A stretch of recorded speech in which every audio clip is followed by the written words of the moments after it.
الأنبياء والمرسلين وعلى آله الطيبين الطاهرين وأصحابه الأكرمين أجمعين أما بعد نحمده ونصلي على رسوله الكريم إن الله وملائكته يصلون على النبي يا أيها الذين آمنوا صلوا عليه وسلموا تسليما اللهم صل على سيدنا مولانا محمد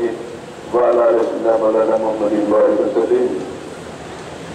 مولانا سید شاہ ظہیر الدین صوفی قادری صاحب جانشین حضرت صوفی اعظم علیہ رحمہ مجلس اتحاد المسلمین کے کارپوریٹر صدور معتمدین حاضرین جلسہ، جیسے کہ آپ جانتے ہیں کہ ہر سال مکہ مسجد میں جو رمضان مبارک کے موقع پر جلسے قرآن کا انعقاد عمل میں لایا جاتا ہے۔ پہلا اور آخری جمعہ مکہ مسجد میں، دوسرا جمعہ مسجد چوک میں، تیسرا مسجد میرے منور پر سرگٹی میں۔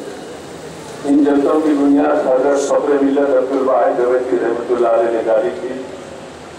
اور اس کے بعد سالار ملت سلطان صلاح الدین اویسی رحمۃ اللہ علیہ نے پابندی کے ساتھ اس سلسلے کو جاری رکھا۔ الحمدللہ نقیب ملت بیرسٹر اسد الدین اویسی صاحب صدر کلی مجلس اتحاد المسلمین اور اس میں پارلیمنٹ بھی جلسوں کی بنیاد اور ان جلسوں کے سلسلوں کو جاری رکھا ہے۔ ان جلسوں کا مقصد ہوتا ہے کہ رمضان مبارک کی فضیلت عظمت، قرآن کی افادیت، قرآن کی عظمت اور رمضان سے متعلق تمام عنوانات پر سیر حاصل تقاریر کے ذریعے عامة المسلمین کو یہ سمجھایا جائے کہ یہ مقدس مہینہ ہمارے حق میں اللہ کا ایک انعام ہے۔ اللہ تعالیٰ رمضان مبارک کے ذریعے اپنے بندوں پر رحم و کرم کرتا ہے۔ رسول کریم صلی اللہ علیہ وسلم کا ارشاد ہے کہ رجب اللہ کا مہینہ ہے، رجب اللہ کا مہینہ ہے، شعبان میرا مہینہ ہے۔ سرکار عالم صلی اللہ علیہ وسلم نے ارشاد فرمایا کہ رجب اللہ کا مہینہ ہے، شعبان میرا مہینہ ہے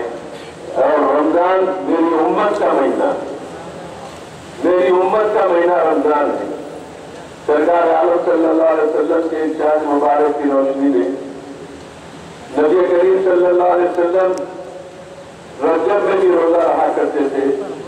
شعبان میں سے متواتر روزے رکھا کرتے تھے اور پھر رمضان مبارک میں پورے روزے اور شوال کے 6 روزوں کو بھی رکھا کرتے تھے۔ آج بھی اللہ کے ایسے بندے ہیں جو رجب کا چاند دیکھ کر جو روزوں کا آغاز کرتے ہیں تو شوال کی 7 تاریخ کو ان کے روزوں کا اختتام ہوتا ہے۔ آج دنیا ایسے نیک بندوں سے خالی نہیں ہے، کوئی شہر کوئی بستی ایسے بندوں سے خالی نہیں ہے، اللہ کے بندے ایسے بھی ہیں جو رجب سے شوال کے 7 روزوں تک مسلسل عید الفطر کے دن ان کا ایک روزہ چھوٹتا ہے۔ بہرحال وہ خوش نصیب ہے جن کو رمضان نصیب ہوتا ہے۔ آج ہم اللہ سے یہی دعا کرتے ہیں کہ رمضان ایسا مقدس مہینہ ہے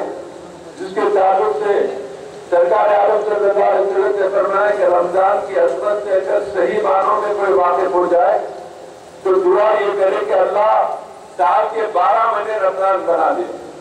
کیونکہ اللہ تعالیٰ کی جو رحمت جوش میں اس مقدس مہینے میں آتی ہے اس جوش کو دیکھ کر کہ اس مبارک مہینے میں جبکہ رمضان کے پہلے دہے کو رحمتوں کا دہا کہتے ہیں، دوسرے دہے کو مغفرت کا دہا کہتے ہیں اور تیسرے دہے کو دوزخ سے نجات کا دہا کہتے ہیں۔ پہلا دہا جو ہم پر آج سایہ فگن ہے اور 3 روز کے بعد دوسرے دہے کا آغاز ہوگا۔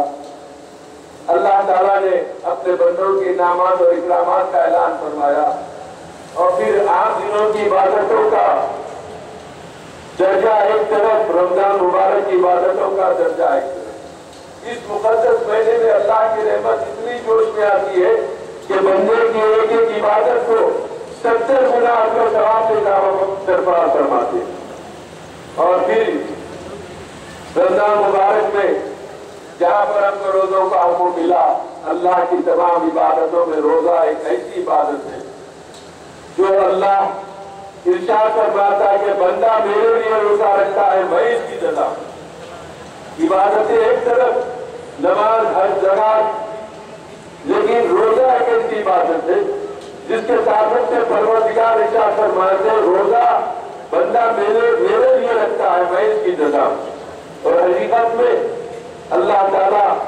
روزے کی جزا ادا کرنے والا ہے۔ وہ اپنے بندوں میں تقویٰ اور پرہیزگاری کو اختیار کرنے کے لیے روزے کا حکم دیا۔ آپ دیکھیے عام دنوں میں ہمارے بھائیوں کے چہروں کو دیکھیے، اس مبارک مہینے میں دیکھیے جہاں اللہ کا نور چہرے سے ٹپکتا ہے ایک مہینے کی عبادت سے، 12 مہینے اگر یہی عبادتوں کو جاری رکھے تو نور والے آقا کی نور والی امت بن جائے گی، ہر ایک کا چہرہ چمکتے رہے گا۔ صرف ایک مہینے کا یہ عالم ہے کہ عبادتوں کے ذریعے، روزوں کے ذریعے چہروں پر ایک قسم کا نور آ جاتا ہے مسلمانوں، اور اللہ فرماتا ہے کہ بندہ میری لیے روزہ رکھتا ہے، روزے کے ذریعے اللہ کا قرب بندے کو حاصل ہوتا ہے، اور عبادتوں کے ذریعے تقویٰ اختیار کیا جاتا ہے، لوگوں میں تقویٰ پیدا ہوتا ہے۔ نماز، تراویح، تلاوت قرآن، ہر ایک کا حکم اللہ نے فرمایا کہ اس مہینے میں، اس مقدس مہینے میں ہر ایک تلاوت قرآن کا بھی اجر و ثواب میں 60 گنا اضافہ فرماتا ہے۔ بہرحال ہم خوش نصیب ہیں، دعا کرتے ہیں کہ اللہ اس مقدس مہینے کی برکتوں سے سب کو سرفراز فرما، کسی کو محروم نہ رکھ، بیمار ہے، معذور ہے، مجبور ہے، لاچار ہے، بے بس ہے، بے کس ہے، اور پھر تیرے عبادت گزار ہے، سب کو اپنی رحمتوں کا نزول فرما کر اپنے رحمتوں والے شامیانے میں سب کو شامل کر لے، تاکہ سب کی دنیا بھی بہتر ہو جائے، آخرت بھی بہتر ہو جائے۔ آج ضرورت اس بات کی ہے کہ ہم پرانی تعلیمات پر عمل پیرا ہو جائیں۔ اللہ تعالیٰ نے جب اس کتاب کا وقت آیا، ہر کتاب کے لیے نبی کو کہا کہ مقام خاص پر آؤ، کتاب ہدایت لے جاؤ۔ جب قرآن کا وقت آیا تو یہ نہیں کہا کہ میرے محبوب قرآن جگہ جاؤ، قرآن لے جاؤ، بلکہ قرآن کو حکم دیا میرا محبوب مکے میں ہے تو قرآن وہاں چلا جا، میرا محبوب مدینے میں ہے تو قرآن وہاں چلا جا۔ قرآن میں دیکھتے ہیں فاضل کرام اور قرآن حضرات تلاوت کرنے والے مکی آیتیں، مدنی آیتیں، کہ قرآن کو حکم ملا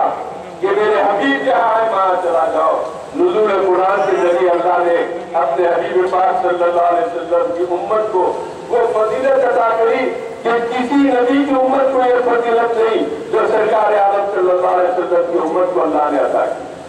تمام انبیاء کی امتوں پر سرکار عالم صلی اللہ علیہ وسلم کی امت کو اللہ نے فضیلت اور فوقیت عطا کر دی، کسی نبی کی امت کو یہ شرف حاصل نہیں۔ آپ اندازہ کیجئے جب مسلمانوں کا یہ مقدس مقام ہے، مسلمانوں کا یہ عظمت مقام ہے، تو انبیاء کرام بیٹھ کر دعا کرتے تھے کہ پروردگار ہم کو بھی محمد صلی اللہ علیہ وسلم کا امتی بنا دے۔ یہ فضیلت والا مقام اللہ تعالیٰ نے اپنے حبیب پاک کی امت کے لیے عطا کیا۔ تو آج ہمارا کام ہے کہ اس کا شکر ادا کریں، شکر ادا کریں پروردگار کا کہ اللہ تعالیٰ نے ہم کو اپنی حبیب پاک صلی اللہ علیہ وسلم کی امت میں، رسول کریم صلی اللہ علیہ وسلم کی امت میں اللہ نے ہم کو پیدا کیا۔ ہم جتنا شکر ادا کریں کہ اللہ نے وہ عظمت بنا دیا جو کسی نبی کی عظمت کو یہ شرف یہ سعادت حاصل نہیں ہے۔ میں آپ سے یہی عرض کرتے ہوئے رخصت ہوتا ہوں کہ اللہ تعالیٰ سے دعا کیجیے، اپنے لیے دعا کیجیے، اپنے احباب اور اپنے رشتے داروں کے لیے، اپنے بھائیوں کے لیے، اپنے وطن کے لیے، عالم اسلام کے تمام مسلمانوں کے لیے۔ آپ سب کو دعا میں یاد رکھیے، یہ دعا قبول ہوتی ہے۔ رمضان مبارک کی دعا قبول ہوتی ہے، حکم ہوا کہ ہر دعا قبول ہوتی ہے۔ یہ نیت سے دعا کرو کہ یہ دعا قبول ہونے والی ہے۔ دعا کوئی رد نہیں ہوتی، دعا کوئی رد نہیں ہوتی ہے۔ ہاں، ماں باپ کے حق میں، ماں باپ اس کی اولاد کے حق میں جو دعا دیتے ہیں، اللہ نے بتایا کہ وہ دعا ہم جلد قبول کرتے ہیں کہ ماں باپ اپنی اولاد کے حق سے لیے کرتی ہے۔ ماں باپ کی عظمت اور فضیلت کو بیان کیا گیا کہ دعا جلد جو قبول ہوتی ہے، ایک باپ یا ایک ماں ہاتھ اٹھا کر اپنی اولاد کے لیے تڑپ کے دعا کرتی ہے، تو تمام دعا میں ماں باپ کی دعا کو یہ شرف حاصل ہے کہ اولاد کے حق میں جو دعا ماں باپ کرتے ہیں اللہ اس کو جلد قبول کرتا ہے۔ اس لیے کہا گیا ماں باپ کی تعظیم کرو، ان کی دعائیں دو، ان کی دعاؤں سے تمہاری دنیا بھی بہتر ہوگی، آخرت بھی بہتر ہوگی۔ جو لوگ ماں باپ